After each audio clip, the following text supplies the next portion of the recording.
가족과 저녁 식사를 하다가 갑자기 손주의 이름을 떠올리지 못하는 순간을 상상해 보세요. 그저 나이 들면서 생기는 자연스러운 현상처럼 느껴지지만 사실은 수많은 노인들이 매일 복용하는 약물 때문에 발생할 수 있습니다. 오늘은 일상에서 흔히 처방되는 9가지 약물이 기억력 저하와 어떻게 조용히 연결되어 있는지 알아보겠습니다. 그중 하나는 치매 위험을 70% 가까이 높일 수 있는데도 여전히 널리 사용되고 있습니다. 60세 이후에는 뇌의 신경 연결이 훨씬 더 예민해집니다. 마치 이미 희미하게 조절된 조명 스위치처럼요. 수면, 위산 역류, 기분 조절을 위해 처방받은 약들이 오히려 그 불빛을 더 어둡게 만들 수 있습니다. 하지만 희망적인 사실도 있습니다. 연구에 따르면 노인들이 이러한 약물을 안전하게 줄이거나 대체하면 기억력이 다시 밝아지는 경우가 많고 때로는 몇 주 만에 효과를 볼 수 있습니다. 이 영상에서는 9가지 약물 카테고리를 하나씩 살펴보고 그 위험성을 뒷받침하는 과학적 근거와 의사와 함께 취할 수 있는 안전한 대처 방법을 알려드리겠습니다.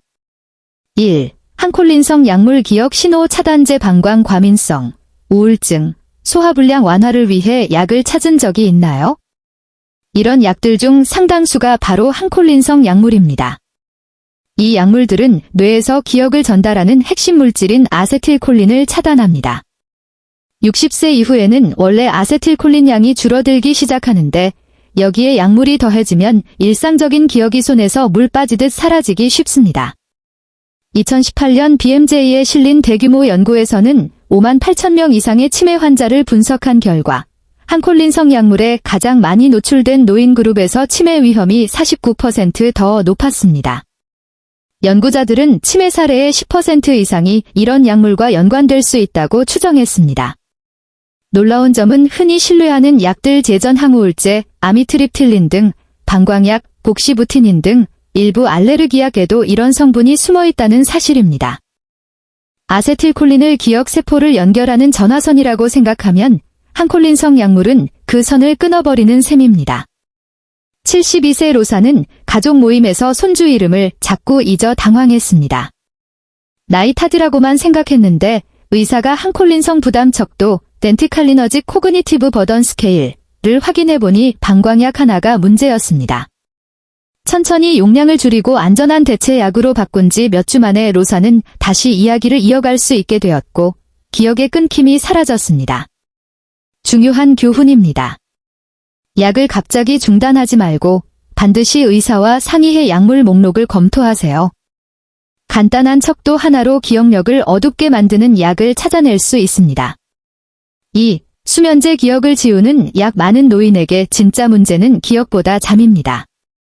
밤새 뒤척이는 게 힘들어서 암비엔, 졸피뎀, 루네스타 같은 제트 드러그를 찾게 되죠. 처음에는 빠르게 잠이 오는 것처럼 보이지만 사실 이 약들은 뇌가 기억을 정리하고 독소를 청소하는 깊은 수면 단계를 방해합니다. 밤에 뇌를 청소하는 정리팀이라고 생각해보세요. 제트 드러그가 있으면 그 팀이 일찍 퇴근해버립니다. 결국 아침에 멍하고 장기적으로는 기억에 빈틈이 생깁니다. 2017년 대만 연구에서는 8,400명 이상의 치매 환자를 추적한 결과 졸피뎀 복용 노인에서 치매 위험이 33% 높았고 용량과 복용 기간이 길수록 위험이 더 커졌습니다. 70세 헬렌은 거의 10년간 암비엔을 먹었습니다. 딸은 아침마다 같은 이야기를 반복하고 청구서를 자꾸 잃어버리는 모습을 보았습니다. 의사가 매주 25%씩 천천히 줄이면서 멜라토닌 0에서 3mg과 인지행동치료를 병행하자 한 달 만에 아침이 가벼워지고 기억이 선명해졌습니다. 핵심은 수면제를 갑자기 끊지 않는 것입니다. 위험할 수 있어요. 의사와 함께 점진적 감량 계획과 멜라토닌, 이완요법, 규칙적인 저녁 루틴 같은 대안을 논의하세요. 3. 양성자 펌프 억제제, PPI, 영양차단제. 속쓰림은 60대 이후 가장 흔한 불편 중 하나입니다. 오메프라졸, 판토프라졸 같은 PPI를 처방받으면 빠르게 좋아져서 몇 년씩 계속 먹는 분들이 많습니다. 문제는 이 약들이 위산을 억제하면서 비타민 B12 흡수를 방해한다는 점입니다. B12는 기억과 신경 건강에 꼭 필요한 영양소입니다. 위산을 성문 지키는 문직이라고 생각하면 PPI는 그 문을 계속 닫아버립니다. B12가 부족하면 신경을 보호하는 마이얼린이 약해지고 기억회로가 손상됩니다.